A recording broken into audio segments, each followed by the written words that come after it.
Assalamualaikum warahmatullahi wabarakatuh. Bertemu lagi dengan saya. Insyaallah pada pembahasan kali ini kita akan melanjutkan materi kemarin tentang pertumbuhan dan perkembangan pada tumbuhan.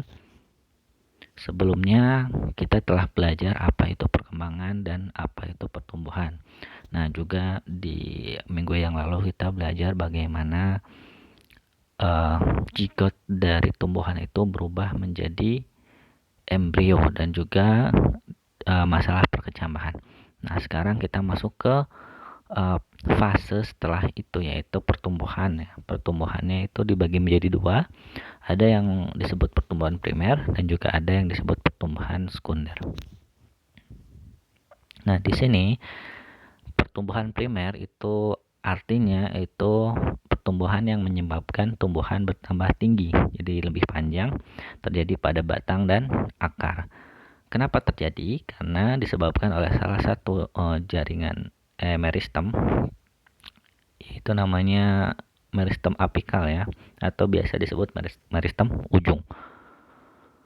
Nah, di sini meristem apikal sendiri pengertiannya itu jaringan meristem yang selalu membelah, letaknya itu di ujung batang dan ujung akar. Nah, tadi kenapa disebut meristem ujung? Karena dia letaknya ada di ujung batang dan ujung akar. Nah, di sini kalau kalian lihat PDF kalian, meristem itu juga dibagi jadi dua sesuai dengan yang dijelaskan di sini. Jadi ada meristem apikal batang, ada juga meristem apikal akar ya. Jadi yang satu itu di ujung batang, satu di ujung akar. Ya, next sekarang kita bahas spesifiknya di meristem apikal akar. Nah, di sini kalau kalian lihat gambarnya itu ada 3 bagian ya. Ada 3 zona, Pertama ada zona pembelahan, zona pemanjangan, dan zona pematangan atau zona diferensiasi. Kita masuk dulu ke bagian pertama, zona pembelahan. Apa itu zona pembelahan? Zona pembelahan itu di mana tempat di mana sel-sel akan membelah dan membentuk sel baru. Nah, jadi kalau di bagian bawah ini itu akan terjadi yang namanya membelah ya. Jadi selnya itu makin banyak ya. Nah, di sini sel yang membelah tadi digolongkan jadi 2 golongan, yaitu pertama sel inisial, berikutnya ada yang namanya sel derivatif. Apa bedanya? Sel inisial itu setelah terjadi pembelahan itu tempatnya bakal masih tetap ada di meristem apikal. Nah, hanya saja di situ dia fungsinya sebagai regeneratif ya, sel regeneratif. Apa itu sel regeneratif? Itu kalau misalkan ada sel-sel yang mungkin rusak atau mati di meristem apikal, itu akan diganti oleh sel inisial ini tadi. Nah, sekarang sel derivatif. Sel derivatif itu apa? Nah, di sini sel derivatif itu nanti lama-kelamaan akan dia berubah gitu. Jadi sel yang berubah, pada akhirnya dia akan berubah, tidak lagi menjadi sel yang sebelumnya. Jadi dia masih punya fungsi-fungsi tersendiri ya. Contohnya di sini sel derivatif akan berubah menjadi 3 ya. 3 meristem primer. Jadi yang 3 di bawah ini itu semua masuknya ke meristem primer. Ada yang namanya protoderm, prokambium, dan meristem dasar. Untuk fungsinya atau fungsi dari 3 meristem primer ini bisa kalian baca di PDF ya, yang saya nanti akan berikan kepada kalian. Next. Nah, sekarang masuk ke zona yang kedua yang di tengah-tengah ini ya, zona pemanjangan. Apa itu zona pemanjangan? Itu zona atau tempat di mana sel-sel meristem primer yang tadi 3 tadi itu akan mengalami pemanjangan. Terus berikutnya di zona ini juga dia mendorong meristem apikal batang ke atas dan meristem apikal akar ke bawah. Nah, jadi zona pemanjangan itu setelah dia tadi membelah. Di zona pembelahan itu kan tadi selnya itu membelah jadi tambah banyak. Nah, sel-sel meristem primer yang tadi saya sebutkan 3 itu, dia itu akan mengalami pemanjangan. Setelah membelah dia memanjang, sehingga kurang lebih bisa dibilang si tumbuhannya itu jadi tambah panjang lah ya. Jadi batangnya tambah ke atas, akarnya tambah ke bawah, karena si zona pemanjangan ini. Masuk ke bagian terakhir. Ya. Bagian terakhir itu zona diferensiasi, ya. Nah, di sini jadi sel-sel yang akan memiliki struktur dan fungsi khusus yang kemudian akan menyusun organ-organ tumbuhan seperti akar, batang, dan daun. Nah, tadi setelah membelah, ya, membelah udah gitu nanti bakal memanjang, terakhir itu akan dibedakan. Jadi sel ini fungsinya apa? Contohnya, oh ini sel ini akan menjadi akar. Oh sel ini nanti akan menjadi batang.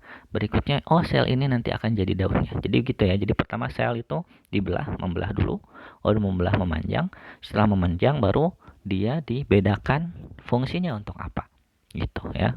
Jadi untuk diingat, membelah, memanjang, dan membedakan fungsinya ya. Next. Nah, sekarang masuk ke pertumbuhan sekunder. Nah, tadi itu kalau misalkan pertumbuhan primer itu tumbuh ke atas ya. Kalau ini itu dia tumbuhnya ke samping ya. Jadi kalau kalian baca di sini menyebabkan diameter batang dan juga diameter akar itu bertambah atau menebal ya. Jadi kalau misalkan pertumbuhan primer itu ke atas, pertumbuhan sekunder itu ke samping ya. Jadi kalau yang tumbuh ke samping itu tenang aja, masuk ke pertumbuhannya. Tapi untuk tanaman saja, bukan untuk manusia. Ya, baik.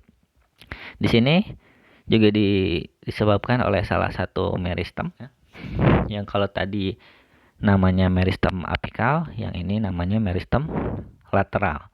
Yang dia terdapat di cambium vascular dan juga cambium gabus ya. Nah, terus pertumbuhan sekunder ini terjadi pada seluruh tumbuhan berbiji terbuka atau gimnospermae dan kebanyakan tumbuhan dikotil. Kalau kalian masih ingat, tumbuhan dikotil itu tumbuhan yang kepingnya 2. Contohnya kacang ya. Jarang pada monokotil. Monokotil itu yang kepingnya 1. Contohnya jagung ya. Karena memang tumbuhan yang kayak jagung, kayak yang keping 1 itu biasanya dia nggak punya batangnya ya. Rumput-rumput gitu doang biasanya ya. Makanya jarang terjadi di monokotil. Next.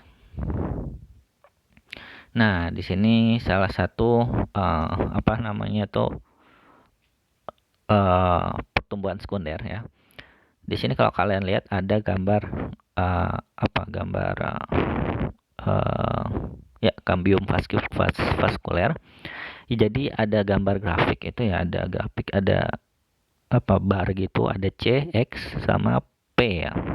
Dimana C itu cambium vascular, X itu xilem, F itu phloem ya. Nah, di sini pertumbuhan sekunder itu jadi si cambium vascular tadi dia itu membelah menjadi xilem sekunder atau phloem sekunder ya. Jadi antara jadi xilem atau jadi phloem. Hanya saja biasanya hanya memilih satu aja, jadi xilem atau phloem gitu. Nggak bisa dia membentuk dua jaringan secara menjadi 2 sel secara berturut-turut ya, nggak bisa. Jadi antara dia jadi xilem dulu baru nanti jadi phloem gitu ya. Antara dia membentuk xilem dulu atau phloem dulu ya. Nah, jadi tadi si cambium vascularnya itu membelah jadi xilem sekunder atau phloem sekunder ya. Kalau misalkan xilem itu dia tumbuhnya ke bagian dalam, kalau phloem itu ke bagian luarnya. Jadi kalau kalian lihat ini yang XX itu xilem semua, yang P itu dia phloem ya. Next. Nah,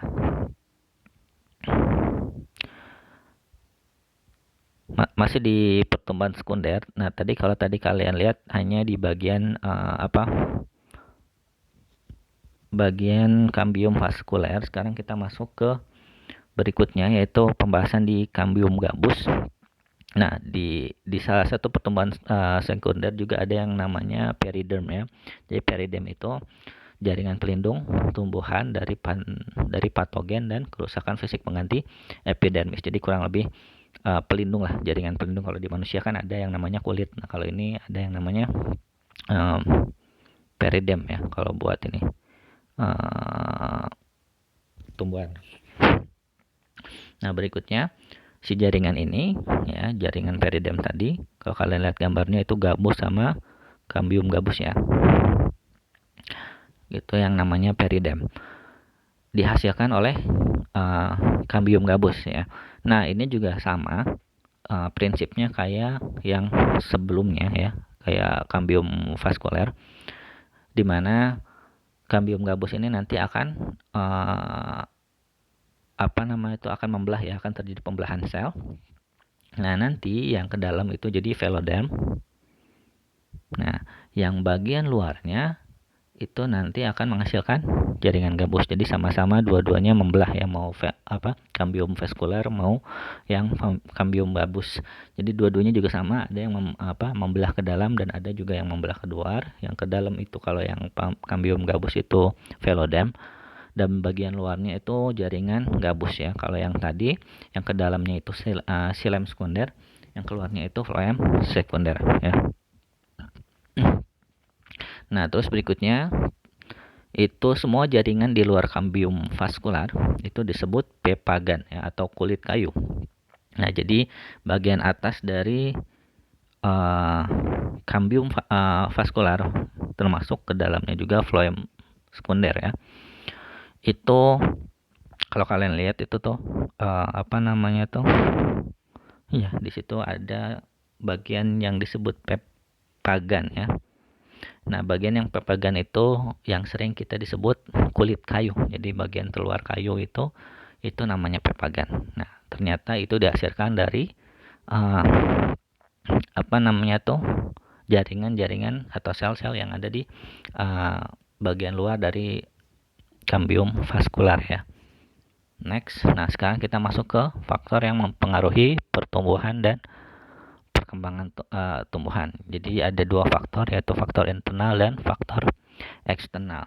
Yang mana faktor internal itu termasuk ke dalamnya faktor genetik dan faktor hormon. Jadi faktor internal itu faktor yang ada dari dalam lah ya. Jadi kalau misalkan kalian mikir gampangnya itu kayak misalkan manusia ya. Manusia itu kalau misalkan contoh, kalian bisa tinggi atau gimana rupa kalian itu kan tergantung sama orang tua kalian. Jadi sesuatu yang ada di diri kalian. Nah, salah satunya genetik itu yang ada di diri kalian. Jadi bagaimana nanti tumbuhannya seperti apa itu tergantung dari orang tuanya nanti seperti apa ya. Dan juga di sini ada faktor hormon ya. Di sini disebutin hormon. Hormonnya ada auksin, sitokinin, giberelin, asam absisat dan juga etilen. Nah, untuk faktor eksternal ya. Faktor eksternal itu faktor yang dari luar. Itu ada air, nutrisi tumbuhan, kelembaban, suhu, dan cahaya. Mungkin buat kedepannya kita bakal ngebahas secara spesifik faktor internal dan faktor eksternal tersebut. Cuman untuk saat ini mungkin baru kalian kenali dulu aja apa-apa saja yang termasuk ke faktor internal ataupun faktor eksternal ya. Ya, mungkin cukup sekian dari saya. Terima kasih atas perhatiannya. Assalamualaikum warahmatullahi wabarakatuh.